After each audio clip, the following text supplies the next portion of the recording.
February 2019, we had 2 people in an office, in a warehouse, and literally no lights on. We're in November now. If you include everybody, including the retail team, you're looking at 26 people.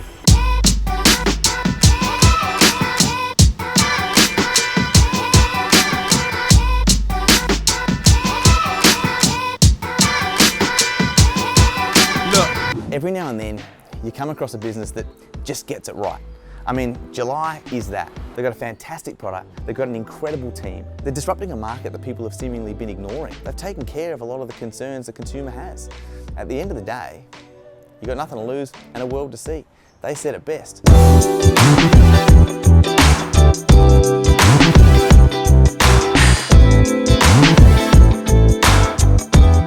July. The name, the title, At July. Why? Where'd it come from? It's one of the great names because it's so simple, and we love it. Obviously, we think it's brilliant. But it's when Aussies tend to go away. If you're going away in July, it's a little bit special. You're like, I know everyone else is working. I'm heading off to the Greek Islands for a little bit. It's going to be fantastic. Your feed is filled with other people traveling. Yeah.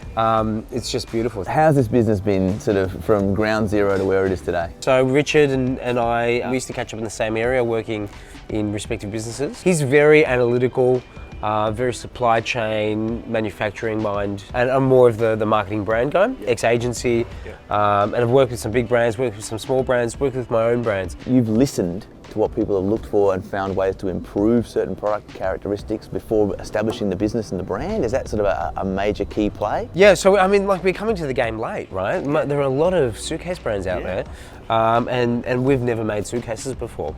So we love designing products, and we've designed products, we've manufactured products and sold things online.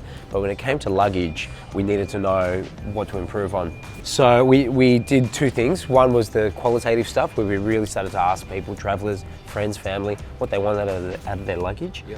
The second thing was reading reviews. It's such a simple public forum. Polycarbonate is like one of the best materials to use for luggage, but as we were reading some of the reviews, the biggest issues are the weak points in its bends and corners. Yeah. And very early on, you have to make a judgment call, whether it's worth sinking a quarter of the cash that you have into something as trivial as a wheel housing. So we did.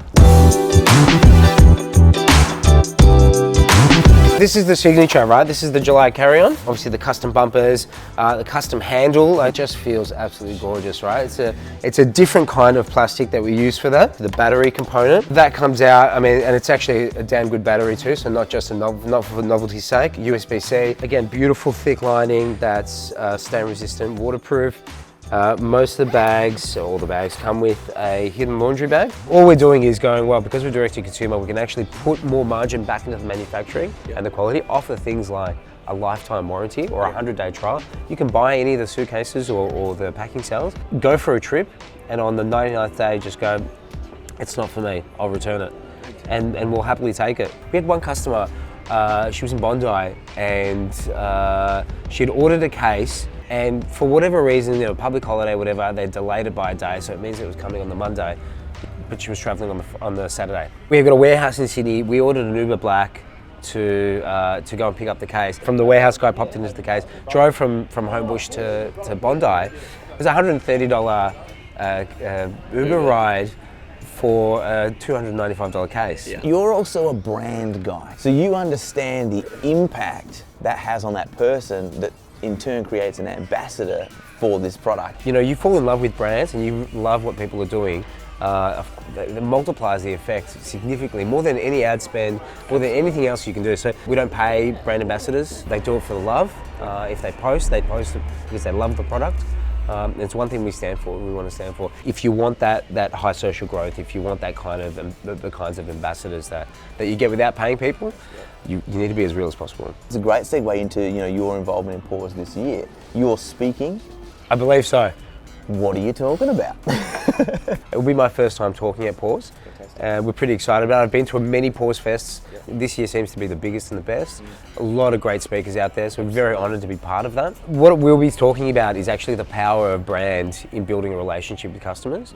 And not actually taking it from a quite a high level approach, but actually start to look at what are some of the tactical approaches to brand you can take to build that trust and actually prove that brand has a strong return on investment when it comes to your performance marketing as well. The next killer thing for startups needs to be focusing on brand, needs to be focusing on narrative, and not just product innovation and creation. So that's what we'll be talking about. Brand is for us one of the most important things in the business. It means that we can create products that are not just suitcases. It means we can create products that help people travel seamlessly, better, nicer, easier. We're very excited about what the future holds, and we literally have just started. So we can't wait to see what else we can create for people under the premise of July.